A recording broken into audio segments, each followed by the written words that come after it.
अब हम जो पिछला जो भी ज्ञान जगत के बारे में जो भी हमने चीज़ें पढ़ी है उसके कुछ एमसीक्यू है वो हल करेंगे। पहला ही सवाल है कि ज्ञान क्या है, यानी या ज्ञान से क्या आ, आपका अभिप्राय है। ऑप्शन आपके पास है, एक निश्चित जानकारी या एक परिष्कृत अर्थपूर्ण सूचना या विचार समूह जिसे मनुष्य अर्जित कर सुरक्षित रखता है या उपयुक्त सभी। इसमें आपको उत्तर बताना है 2 सेकंड में।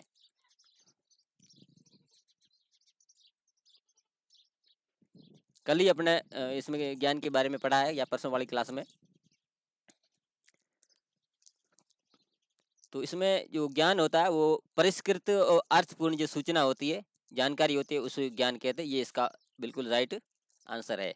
बाकी कोई निश्चित जानकारी हो तो उसका कुछ नहीं, जैसे कोई मनुष्य अपने पास सुरक्षित रख लेता है या विचारों को दिमाग में जब तक रख के बैठा है वो ज्ञान नहीं है। जब ज्ञान बाहर आएगा, लिखित होगा कहीं, वो एक सिस्टमेटिकल तरीके से, तो वो ज्ञान होगा।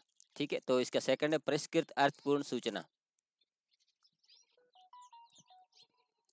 अगला है निम्नलिखित में से कौन ज्ञान का स्रोत नहीं है, यानी कि वहां से ज्ञान हमें नहीं मिलेगा। कहने का मतलब ये हुआ जो अब ये एक है प्रत्यक्ष ज्ञान, प्रज्ञा, प्रज्ञा में बुद्धि या विवेक जिसको कहते हैं, विश्वकोश और अंतर्ज्ञान। विश्वकोश को हिंदी में बिब्लियोग्राफी कहते हैं, जैसे लिस्ट ऑफ बुक्स कहते हैं। बाकी प्रज्ञा ज्ञान है, ये तो आपको पता ही है। वैसे इनमें जो विश्वकोश है ये ज्ञान का स्रोत नहीं माना जाता, बाकी ये सब ज्ञान के स्रोत है। नेक्स्ट है अपना विषय निर्माण की पद्धतियों का निर्माण किसने किया। ये वेरी वेरी इंपॉर्टेंट है, कई परीक्षाओं में पूछा गया है। ये ऑप्शन आपके सामने है, जीएच सेरा, एस आर रंगनाथन, ए नील मेगन और डेकर डेविरा। तो जस्ट पिछली क्लास में अभी अपन जो पढ़ रहे थे तो उसमें भी मैंने बताया कि ये जो अपन जो विषय निर्माण की विधियां सारी पढ़ रहे हैं, इनका निर्माण एस आर रंगनाथन ने 1950 में किया था। अब दूसरा सवाल है कि एस आर रंगनाथन ने सर्वप्रथम किस विधि का निर्माण किया था। ये ऑप्शन आपके सामने है, लूज असेंबल जिसे शिथिल संग्रहण या विषय संयोजन कहते हैं, लेमिनेशन पाटलीकरण, डिसेक्शन विच्छेदन या डिनोडेशन अन्नाच्छादन। ये सबसे पहले चारों विधियां ही 1950 में प्रतिपादित की थी। उसमें से सबसे पहली कौन सी है, तो ये लूज असेंबल है। ये सबसे पहली जो विधि है उसका प्रतिपादन किया था। निम्नलिखित में से कौन ज्ञान का प्रकार नहीं है।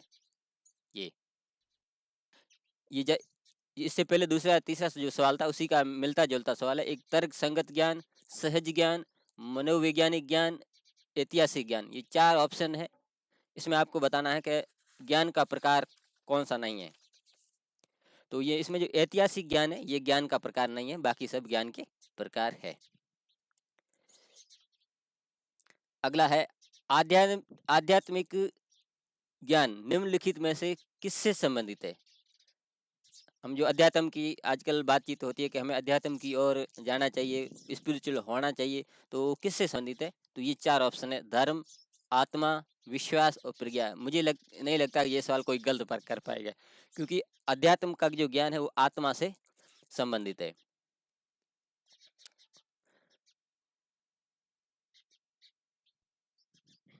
ये बहुत ही गजब का सवाल है, ये जो कंपटीशन में आया हुआ है। ऐसा वर्गीकरण जिसमें विषय, प्रकार या उन दोनों अन्य मान्य तार्किक क्रम के अनुसार पुस्तकों या पाठ्य सामग्री का समायोजन किया जाता है, क्या कहलाता है। ये ऑप्शन आपके सामने है, नॉलेज क्लासिफिकेशन यानी कि ज्ञान वर्गीकरण, बुक क्लासिफिकेशन यानी कि पुस्तक वर्गीकरण, बूथ क्लासिफिक बुक क्लासिफिकेशन और ये नॉलेज क्लासिफिकेशन दोनों है, यानी ऊपर वाले दोनों। ये थोड़ा मिसप्रिंट हो गया है। अगला है कंटेंट क्लासिफिकेशन यानी कंटेंट वर्गीकरण। ठीक, अब ये इसको आप एक समझ लीजिए कि किसी विषय का या उनके तार्किक क्रम में पुस्तकों का वर्गीकरण समायोजन करना। ठीक है, एक तो इसने ऑप्शन दिया ज्ञान वर्गीकरण, दूसरा दिया पुस्तक वर्गीकरण, तीसरा दिया मतलब ज्ञान वर्गीकरण और पुस्तक वर्गीकरण दोनों, और अगला है कंटेंट वर्गीकरण। क्या ऑप्शन इसका आंसर हो सकता है। इसका जो वर्गीकरण है वो ज्ञान वर्गीकरण है। इसका जो सही ऑप्शन है। और ये सवाल आया था आपके आरपीएससी 2016 के पेपर में, और एक आरयू यूनिवर्सिटी का एक जो जूनियर टेक्निकल असिस्टेंट जो लाइब्रेरी का होता है उसका 18 में पेपर आया था, उसमें ये सेम टू सेम सवाल आया हुआ है। ये अभी जो हमने पढ़ा है उसी के आधार पर है कि डीडीसी मानव ज्ञान को विभाजित करता है। ये इसके ऑप्शन है।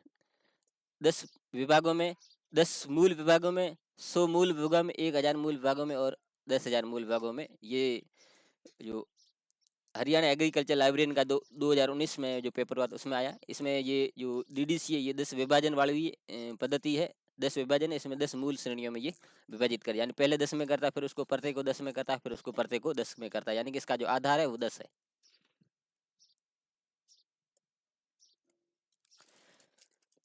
एक ये भी अच्छा सवाल है, मस्तिष्क कोठरी का अध्ययन ग्रंथालय विज्ञान में किस में किया जाता है?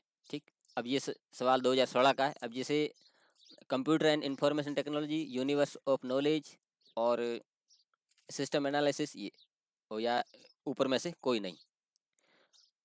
ये मस्तिष्क कोठरी यानी मस्तिष्क का या वो इस तरह से टर्मिनोलॉजी है, यानी कि जो अपन ज्ञान के बारे में किस में अध्ययन किया जाता है, तो वो यूनिवर्स ऑफ नॉलेज, यानी कि वो ज्ञान जगत के अंदर। अब ज्ञान जगत में बहुत सारे विषय आ जाते हैं। अब जैसे computer and science and technology, ये भी ज्ञान जगत का ही एक भाग है, एक विषय है। इसका है यूनिवर्स ऑफ नॉलेज।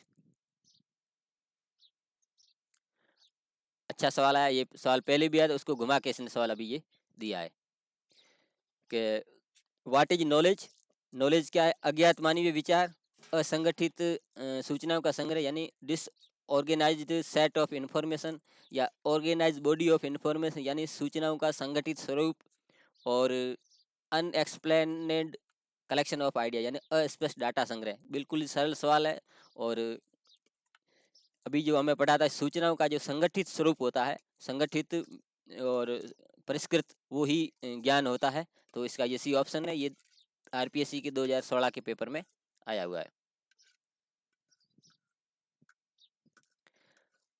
अगला सवाल है, growth of information beyond A manageable limit card, यानी जो सूचनाओं की जो खोज की जो लिमिट है वो बाहर हो जाए, यानी सूचना वृद्धि प्रबंधन की सीमा काबू से बाहर हो जाए, तो उसे क्या कहते हैं? ये ऑप्शन है आपके एक्सप्लोशन ऑफ लिटरेचर, यानी कि साहित्य का विस्फोट, एक्सप्लोनेशन ऑफ इंफॉर्मेशन, सूचना की विस्फोट या खोज, वाइड ग्रोथ या विस्तृत ग्रोथ। ठीक, ये ऑप्शन है। यानी कि इसमें जो आप समझ गए ज़्यादा अत्यधिक खोज हो जाती है तो उसको साहित्यिक खोज कहते हैं।